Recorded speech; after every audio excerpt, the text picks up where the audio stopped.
अस्सलामुअलैकुम students, welcome to math class. आज की क्लास में हम सेक्शन 2.5 का आगाज़ करेंगे।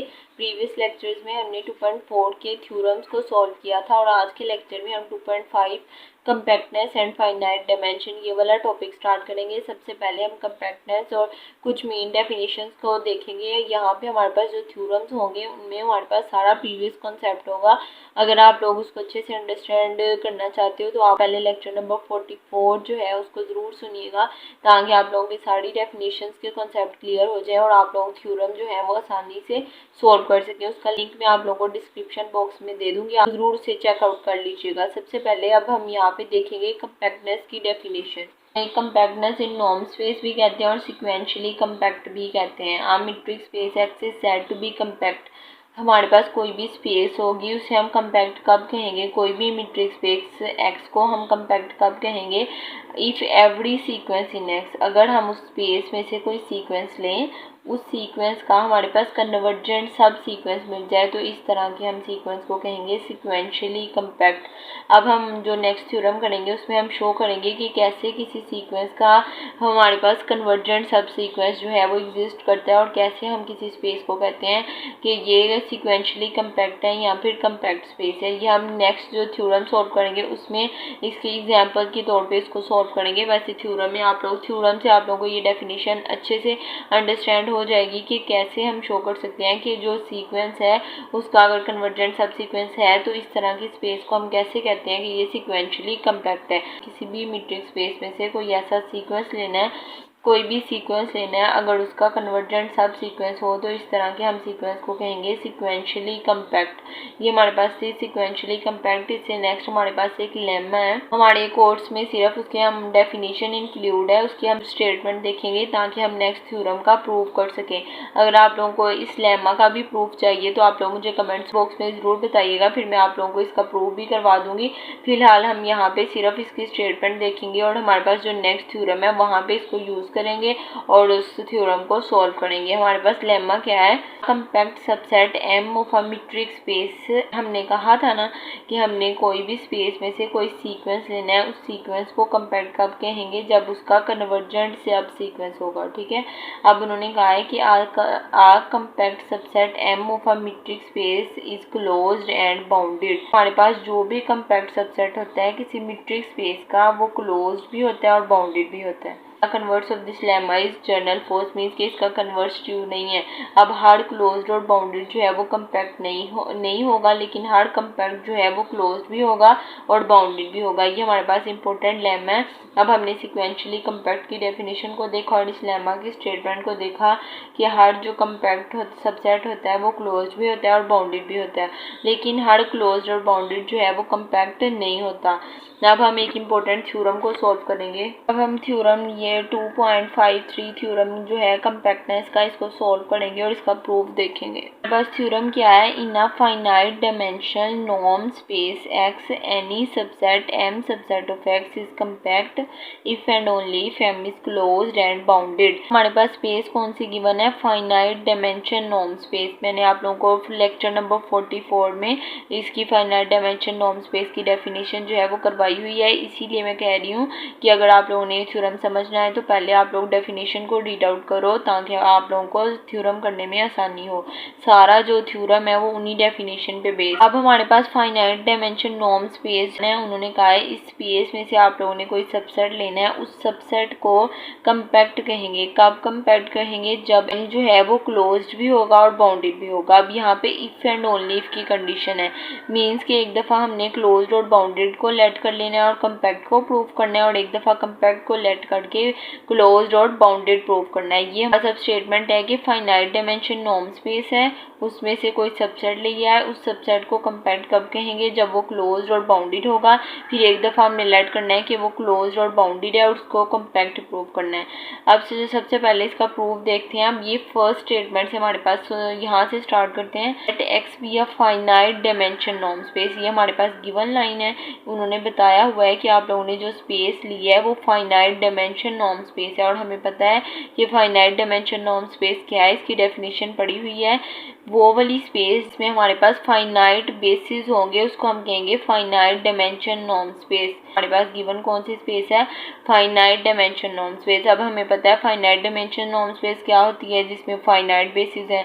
इसका मतलब है कि जब हमें ये कंडीशन गिवन है और इससे हमें पता चल गया कि इससे हमने क्या लेना है, फाइनाइट बेसिस लेनी है। ये चीज़ गिवन है, हमें पता है फाइनाइट डायमेंशन नॉर्म स्पेस वो होती है जिसमें फाइनाइट बेसिस हो। अब हमने लेट कर लेना है कि हमारे पास फाइनाइट बेसिस है, b equals to e1 e2 so on en be are basis of x। Finite dimension norm space में से फाइनाइट बेसिस ले लिए हैं, let b equals to e1 e2 so on en be are basis of x। अब हमने एक दफ़ा, क्योंकि यहाँ पे इफ एंड ओनली इफ की कंडीशन है, एक दफ़ा लेट कर लेना है कि हमने जो फाइनाइट डायमेंशन नॉर्म स्पेस में से जो सबसेट m लिया है वो एक दफ़ा उसको लेट करेंगे कि वो कम्पैक्ट है और प्रूव करेंगे वो क्लोज्ड और बाउंडेड भी है। एक दफ़ा क्लोज्ड एंड बाउंडेड लेट करेंगे और प्रूव करेंगे कि वो कम्पैक्ट भी है। चलें सबसे पहले हम लेट करते हैं कि हमारे पास जो m है, जो हमने नॉर्म स्पेस से जो सबसेट m लिया है वो कम्पैक्ट सबसेट है। सबसे पहले हमने कम्पैक्ट सबसेट ले लिया है और फॉर नॉर्म स्पेस में से जो हमने सबसेट लिया है सबसे पहले उसको लेट कर लिया है कि वो कम्पैक्ट सबसेट है। और हमें पता है, हमने थ्योरम पढ़ा हुआ है कि अगर हमारे पास कोई कम्पैक्ट सबसेट हो और कोई भी कम्पैक्ट सबसेट हमेशा जो है वो बाउंडेड भी होता है और क्लोज्ड भी होता है बाय थ्योरम 9.210। ये अब्दुल मजीद की फंक्शन एनालिसिस की बुक है, वहाँ से ये प्रूव है हमारे पास कि by theorem 9.210 because in a space every compact subset is closed and bounded. Abdul Majeed की बुक में यह प्रूव आप लोगों को करवाया हुआ है। वहाँ पे हमारे पास गिवन है कि हर कम्पैक्ट सबसेट जो है वो क्लोज भी होता है और बाउंडेड भी होता है। अब हमने लेट कर लिया है कि m जो है वो कम्पैक्ट है, इसका मतलब है कि वो क्लोज्ड भी होगा और बाउंडेड भी होगा। इस तरह हमारे पास इस थ्योरम से ये प्रूव हो जाता है कि जब हम लेट करेंगे कि ये कम्पैक्ट है तो हम इस थ्योरम के जरिए प्रूव कर लेंगे कि ये क्लोज्ड भी है और बाउंडेड भी है। अब bye theorem 9.210 every compact subset is closed and bounded so a metric space m is closed and bounded. क्योंकि हमने लेट किया हुआ है कि m जो है वो कम्पैक्ट है, तो इसी थ्योरम के जरिए हमने प्रूव कर दिया है कि जो m है वो क्लोज्ड भी होगा और बाउंडेड भी होगा। अब हमने कम्पैक्ट लेके क्लोज्ड एंड बाउंडेड प्रूव कर लिया। अब हम इसका कन्वर्ट करेंगे। अब हम लेट करेंगे कि ये क्लोज्ड और बाउंडेड है और हमने कम्पैक्ट प्रूव करना है। अब हमने अभी प्रीवियस जो है कम्पैक्ट की डेफिनेशन देखी थी। कम्पैक्ट की डेफिनेशन क्या है, हर सीक्वेंस का कन्वर्जेंट सब सीक्वेंस होना चाहिए।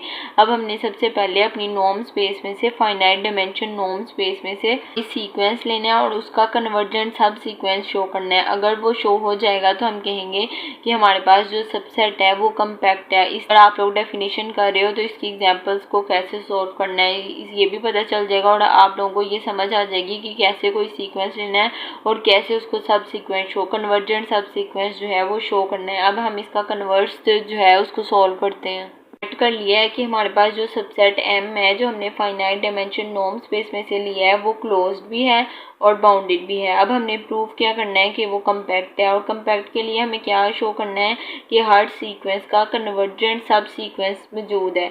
अब हमने सबसे पहले क्या करना है कि उस सबसेट में से कोई सीक्वेंस कंसीडर कर लेना है कम्पैक्ट की डेफिनेशन को सेटिस्फाई करवाने के लिए। अब हमने कंसीडर कर लिया, कंसीडर अ सीक्वेंस x की पावर m, ये हमने सीक्वेंस ले लिया। वो शैल शो दैट x है। अब हमें क्या शो करना है कि जो सीक्वेंस है उसका कन्वर्जेंट सब सीक्वेंस है। अगर हम ये शो करेंगे फिर ही हम प्रूव कर पाएंगे कि ये कम्पैक्ट है। अब ये हमने फाइनाइट डायमेंशन नॉर्म स्पेस के जो सबसेट m है उसमें से हमने ये सीक्वेंस ले लिया है और हमने शो करना है कि ये कन्वर्जेंट सब सीक्वेंस है। अब हमने ये सीक्वेंस लिया है कहाँ से, m सबसेट में से m जो है वो किसका सेट है, फाइनाइट डायमेंशन नॉर्म स्पेस का। अब हमें पता है कि जो फाइनाइट डायमेंशन नॉर्म स्पेस है उस वो क्या होती है जिसमें फाइनाइट बेसिस है, तो हम कहते हैं फाइनाइट डायमेंशन नॉर्म स्पेस। अब यहाँ से हमारे पास सेट था वो फाइनाइट डायमेंशन नॉर्म स्पेस था। फाइनाइट डायमेंशन नॉर्म स्पेस क्या होती है, फाइनाइट बेसिस, और बेसिस में हमारे पास इस तरह के एलिमेंट होते हैं। अब हमारा सारा काम जो है वो बेसिस से स्टार्ट हो रहा है। बेसिस से हमारे पास फाइनाइट बेसिस आती हैं, फाइनाइट बेसिस से आगे हमारे पास फाइनाइट डायमेंशन नॉर्म स्पेस आती हैं। फिर हमने फाइनाइट डायमेंशन नॉर्म स्पेस में से कोई सबसेट लिया, उस सबसेट का हमने सीक्वेंस लिया, तो फिर वो सीक्वेंस भी हमारे पास उसकी टर्म जो है वो बेसिस के एलिमेंट की वाली होंगी, क्योंकि हमें पता है ये सारा काम कहाँ से स्टार्ट हुआ है, बेसिस से। इसीलिए अब हमने सीक्वेंस की जो टर्म्स लेनी है वो हमारे पास बेसिस की फॉर्म की होनी चाहिए, क्योंकि बेसिस हमारे पहले हमने यहाँ से स्टार्ट किया, हमारे पास फाइनाइट बेसिस होनी चाहिए, तो उसको हम फाइनाइट डायमेंशन नॉर्म स्पेस कहेंगे। फाइनाइट डायमेंशन नॉर्म स्पेस का सबसेट एम लिया, एम से हमने सीक्वेंस लिया है, इसीलिए हमारे पास जो सीक्वेंस है उसमें बेसिस की फॉर्म की टर्म होगी। ये भी मैंने आप लोगों को लेक्चर 44 में बताया हुआ है कि बेसिस में हमारे पास किस तरह के एलिमेंट्स होते हैं और हम उसको कैसे डिनोट करते हैं। इसमें हमारे पास इस तरह के एलिमेंट होते हैं, X M equals to summation N I equals to 1 X I की पावर एम ई आई, ये हमारे पास बेसिस एलिमेंट हैं और ये सीक्वेंस की टर्म है। हम बेसिस में सारी सीक्वेंस की टर्म को बेसिस एलिमेंट के साथ मल्टीप्लाई करते हैं और उसका सम करते हैं, तो हमारे पास ये टर्म बनती है।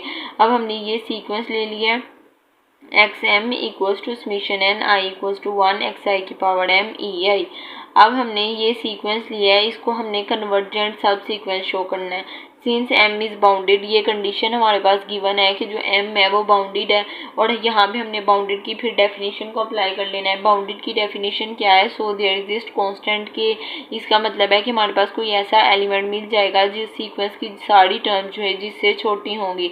अब हमने कह दिया कि so there exist constant K such that norm of X M less than equals to K. अब मीन्स कि अब सीक्वेंस की हर टर्म जो है वो इस के से लेस है, क्योंकि हमारे पास जो m है वो बाउंडेड है और m जो है वो 1 2 3 से सो n तक जा रहा है।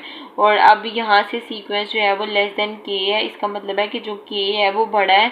हम इसको लिख सकते हैं k greater than equals to norm of X M, और हमें पता है नॉर्म ऑफ एक्स एम जो है उसमें किस तरह के एलिमेंट है, summation n I equals to 1 X I की पावर m ई आई।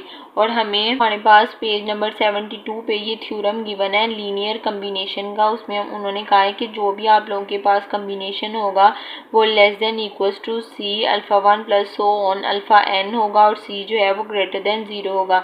अब जो भी हम थ्योरम सॉल्व कर रहे हैं उसमें हम ये वाला जो थ्योरम सॉल्व कर रहे हैं उसमें ये कंडीशन को यूज़ करेंगे कि जो भी आप लोगों के पास लीनियर कम्बिनेशन है वो हमेशा greater than equals to C alpha 1 plus so on C alpha n, और c जो है वो ग्रेटर देन 0 का। अब ये वाली कंडीशन को हम थ्योरम में यूज़ करेंगे। अब यहाँ पे हमने थ्योरम 2.41 जो है उसको यूज़ किया है, लीनियर कम्बिनेशन का ये थ्योरम है कि जो भी आप लोगों के पास कम्बिनेशन है, अब हमारे पास कौन सा कम्बिनेशन है, एक्स आई ई आई, हमारे पास इस तरह की टर्म्स का कम्बिनेशन है ना। अब ये हमेशा ग्रेटर देन इक्वल होगा C summation N I equals to 1 X I. अब यहाँ पे अल्फ़ा की जगह हम एक्स को यूज़ कर रहे हैं।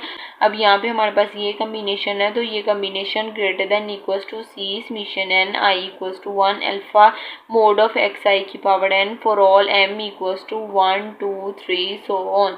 अब ये हमारे पास कंडीशन बन गई है। पहले हमने बाउंडेड की डेफिनेशन को अप्लाई किया, फिर यहाँ से हमें पता चल गया थ्योरम के मुताबिक कि ये जो कम्बिनेशन है वो ग्रेटर देन इक्वल्स टू इसके है। अब इन सारी टर्म्स को हम कंबाइन कर लेंगे। बाउंडेड की डेफिनेशन से हमारे पास ये कंडीशन बन गई थी कि c जो है वो greater than equal to one norm of X M है, और हमें पता है कि नॉर्म ऑफ एक्स एम जो है वो किसके इक्वल है, बेसिस के एलिमेंट्स के। इसको हमने इसके इक्वल रखा था summation N I equal to 1 X I की पावर एम और ई आई नॉर्म। ये हमारे पास बाउंडेड की डेफिनेशन थी, और ये हमने पहले लेट किया था कि हमारे पास एक्स एम इसके इक्वल है, और हमने अब सारी कंडीशन को कंबाइन कर दिया। अब यहाँ पे फिर हमने वो थ्योरम के 2.41 के जरिए शो करवाया कि हमारे पास greater than equals to C summation N I equals to 1 norm of X I M. अब ये कंडीशन हमारे पास बन गई है, और हमें पता है कि जो c है वो ग्रेटर देन 0 है। अब ये हमने उस थ्योरम के जरिए ये वाली कंडीशन सारी, ये जो सारी कंडीशंस थी उनको कंबाइन कर लिया, और यहाँ से हमें पता है कि अगर ये इससे ग्रेटर है, ये वाली सारी टर्म इससे ग्रेटर है, तो हमारे पास जो k है, अब हम ये k जो है वो इससे भी ग्रेटर होगा। अब हमने ये फर्स्ट और लास्ट टर्म ले लेनी है। हमें पता है कि इस तरह हम इनइक्वालिटीज़ में इसको सॉल्व कर सकते हैं। तो हमारे पास क्या कंडीशन बन गई है कि जो k है वो greater than equals to C summation N I equals to 1 mod of X I की पावर m इसके इक्वल है। और यहाँ से हमारे पास इसका मतलब है ये वाली टर्म बड़ी है और ये छोटी है। अब हम कह सकते हैं ये वाली टर्म जो है वो less than equals to K है और यहाँ से हमारे पास सी जो है वो इधर आके डिवाइड हो जाएगा और ये हमारे पास जो सीक्वेंस है ये शो हो जाएगा कि ये बाउंडेड है। मींस के ये ऐसी टर्म्स हैं जिसके बाद ये सारा सीक्वेंस जो है जिससे लेस है। इसका मतलब है कि हमने शो कर लिया है कि जो हमारे पास सीक्वेंस है वो क्या है, बाउंडेड सीक्वेंस है और जो आई है वो 1 से लेके n है। अब यहाँ पे हमने थ्योरम यूज़ करना है, ये हमने थ्योरम पढ़ा हुआ है बोल्ज़नो-वीस्टर्स थ्योरम, उसका हम यूज़ करेंगे। बोल्ज़नो-वीस्टर्स थ्योरम हमारे पास क्या है, every bounded sequence has convergent सब सीक्वेंस। ये बोल्ज़नो की स्टेटमेंट है कि हर बाउंडेड सीक्वेंस जो है उसका कन्वर्जेंट सब सीक्वेंस होगा। अब यहाँ पे हम बोल्ज़नो-वीस्टर्स थ्योरम का यूज़ करेंगे। हमारे पास बाउंडेड सीक्वेंस जो है वो गिवन है। अब हमने बोल्ज़नो की स्टेटमेंट को यूज़ करते हुए कि हर बाउंडेड सीक्वेंस का कन्वर्जेंट सब सीक्वेंस होता है, उस डेफिनेशन को हमने यहाँ पे अप्लाई करना है। अब यहाँ पे हमारे पास बाउंडेड सीक्वेंस आ गया है। अब हमने डेफिनेशन को अप्लाई कर लिया है कि जो ये बाउंडेड सीक्वेंस है इसका कन्वर्जेंट सब सीक्वेंस जो है वो मस्ट होगा। अब यहाँ पे हमने शो करना है कि इसका कन्वर्जेंट सब सीक्वेंस है। अब ये हमने कोई ये हमारे पास सीक्वेंस था XIM, इसका हमने सब सीक्वेंस बना लिया है XJM, XJ की पावर M, ये हमने सब सीक्वेंस ले लिया है फॉर ईच फिक्स्ड J और J जो है वो 1 से लेके N तक है। ये हमने ये हमारे पास सीक्वेंस था। सीक्वेंस का अब हमने कन्वर्जेंट सब सीक्वेंस शो करना है, तो उसके लिए सबसे पहले जो भी सीक्वेंस था उसका हमने सब सीक्वेंस ले लिया। अब यहाँ पे हमने थ्योरम 2.41 यूज़ करना है। We conclude that XM has a subsequence. जो लेमा यूज़ किया था ये वाली कंडीशन के लिए 2.41, सेम वही लेमा को हम यहाँ पे दोबारा यूज़ करेंगे। उस लेमा में हमें गिवन है कि वी कंक्लूड दैट जो सीक्वेंस है उसका सब सीक्वेंस होगा और जो सब सीक्वेंस है वो किसी पॉइंट को कन्वर्ज करेगा और जो जिस पॉइंट को कन्वर्ज करेगा वो भी हमारे पास उस सबसेट में होगा। सीक्वेंस है XM हमारे पास सीक्वेंस था, हैज़ अ सब सीक्वेंस। ये उस थ्योरम के जरिए हमने प्रूव किया है कि जो ये सीक्वेंस है इसका कोई ना कोई सब सीक्वेंस होगा। अब XM हमारे पास सीक्वेंस था, उसका हमने सब सीक्वेंस ले लिया XJ की पावर M। वो उस थ्योरम के मुताबिक अब ये सब सीक्वेंस जो है ये कन्वर्ज करेगा X को और जो X है वो उसी सबसेट में से बिलोंग करेगा जिसमें से हमने ये सीक्वेंस लिया है। हमने ये थ्योरम के जरिए प्रूव कर दिया है कि जो सब सीक्वेंस है वो किसको कन्वर्ज करेगा, X को, और जो X है वो कहाँ से बिलोंग करेगा, M से। हम 2.41 ये शो कर दिया है कि जो हमने सीक्वेंस XM लिया था उसका वो कोई ना कोई सब सीक्वेंस है जो हमने XJM लिया है और ये जो सब सीक्वेंस है ये कन्वर्ज कर रहा है X को और X जो है वो भी बिलोंग कर रहा है M से। अब हमने इस थ्योरम के जरिए प्रूव कर दिया है कि जो भी हमने सीक्वेंस लिया है उसका सब सीक्वेंस भी है और सब सीक्वेंस कन्वर्जेंट सब सीक्वेंस है। अब ये X को कन्वर्ज कर रहा है ना, तो इसीलिए अब हमने कह दिया है कि जो हमने सीक्वेंस लिया था उसका कन्वर्जेंट सब सीक्वेंस जो है वो एग्जिस्ट कर रहा है। अब ये सब सीक्वेंस है ये किसको कन्वर्ज कर रहा है, X को। जैसे ही J जो है वो अप्रोच कर रहा है इन्फिनिटी को, पता है कि जो X है जिस पॉइंट को कन्वर्ज कर रहा है वो भी हमारे पास है, जिस पॉइंट को कन्वर्ज कर रहा है वो भी हमारे पास M में से बिलोंग कर रहा है। और M जो है वो हमने कहाँ से लिया था, फाइनाइट डायमेंशन नॉर्म स्पेस में से। और फाइनाइट डायमेंशन नॉर्म स्पेस क्या होता है, जिसमें फाइनाइट बेसिस होती हैं, इसीलिए जिस पॉइंट को कन्वर्ज कर रहा है वो भी उसकी टर्म भी जो बेसिस वाली एलिमेंट्स की तरह होंगी। इसीलिए हमने कह दिया X equals to summation n I equals to 1 XI EI। We thus define a subsequence, इसीलिए हमारे पास जो सीक्वेंस था उसका हमने सब सीक्वेंस डिफाइन कर लिया विच कन्वर्ज टू X, जो कि हमारे पास X को कन्वर्ज कर रहा है और X जो है वो भी हमारे पास M से बिलोंग कर रहा है। ये इसीलिए हमें ये भी प्रूव हो गया कि जो M है वो क्लोज्ड है। अब हमने M को बाउंडेड भी प्रूव कर लिया, क्लोज्ड भी प्रूव कर लिया और ये भी शो कर दिया हर जो सीक्वेंस है उसका कन्वर्जेंट सब सीक्वेंस जो है वो एग्जिस्ट कर रहा है। अगर कन्वर्जेंट सब सीक्वेंस जो है वो एग्जिस्ट कर रहा है इसका मतलब है कि हमारे पास M जो है वो कम्पैक्ट है।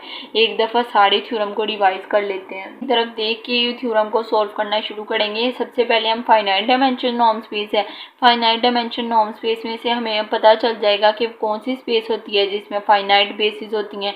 इसका मतलब है कि सबसे पहले हमने बेसिस लेट कर लेनी है और ये वाली कंडीशन, ये वाली फर्स्ट लाइन से हमें पता चल गया कि हमने बेसिस वाला लेट कर लें, हमने बेसिस लेट कर लेनी है। ये हमने बेसिस लेट कर ली, उन्होंने कह दिया। फिर नेक्स्ट ये हमने एम जो है वो सबसेट ले लिया उस नॉर्म स्पेस में से और उसको हमने इज कम्पैक्ट, और ये कम्पैक्ट है। कम्पैक्ट कब होगा? जो एम जो है वो क्लोज्ड एंड बाउंडेड होगा। इफ एंड ओनली इफ की कंडीशन है, एक दफ़ा क्लोज्ड और बाउंडेड को लेट करके कम्पैक्ट प्रूव कर देना और एक दफ़ा कम्पैक्ट को प्रूव करके क्लोज्ड एंड बाउंडेड प्रूव कर देना है। सबसे पहले फर्स्ट लाइन से हमने बेसिस को लेट कर लिया। अब हमने लेट कर लिया है जो हमारे पास सबसेट एम है, जो हमने फाइनाइट डायमेंशन नॉर्म स्पेस का जो सबसेट एम लिया है उसको लेट कर लिया है कि वो कम्पैक्ट है। जब फिर हमने यहाँ पे थ्योरम 9.2.10 यूज़ कर लिया है अब्दुल मजीद की बुक से। हमारे पास ये थ्योरम गिवन है कि कम्पैक्ट सबसेट जो है वो क्लोज भी होता है और बाउंडेड भी होता है। हमने जो एम सबसेट लिया वो हमने लेट किया हुआ है, वो कम्पैक्ट है और इस थ्योरम के जरिए हमने प्रूव कर दिया है कि हमें पता है कि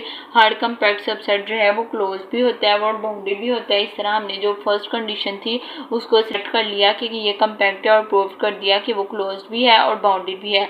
फिर हमने इसका कन्वर्स ले लिया। कन्वर्स में हमने क्या किया? लेट कर लिया कि वो क्लोज्ड एंड बाउंडेड है और हमने क्या प्रूव करना है कि वो कम्पैक्ट है। कम्पैक्ट के लिए हमें हर सीक्वेंस को कन्वर्जेंट सब सीक्वेंस शो करना होता है, इसीलिए सबसे पहले हमने कोई सीक्वेंस ले लिया है।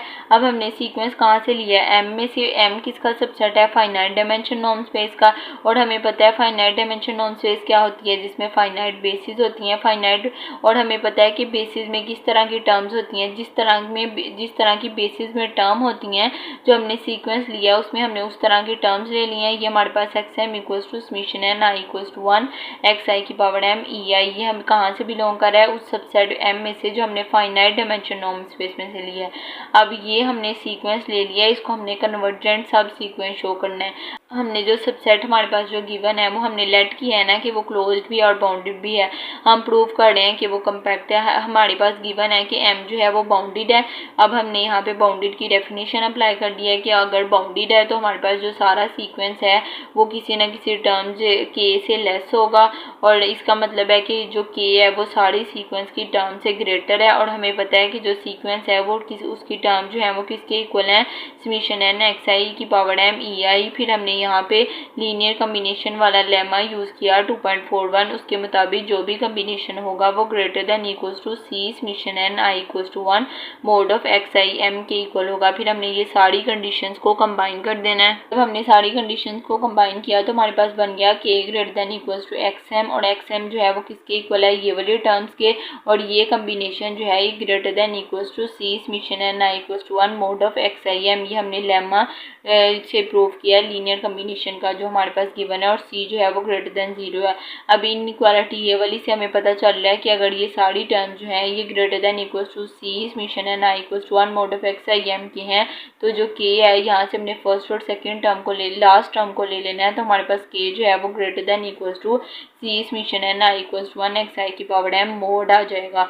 अब हमें पता है कि ये वाला जो ये टर्म जो है ये ग्रेटर है और ये लेस है, तो हम कह सकते हैं कि सी जो है summation N I equals 1 mod of X I की पावर एम ये less than equals to K है। अब यहाँ से सी जो है वो इधर आके डिवाइड हो जाएगा और हमने शो कर दिया है कि जो सीक्वेंस है वो बाउंडेड है।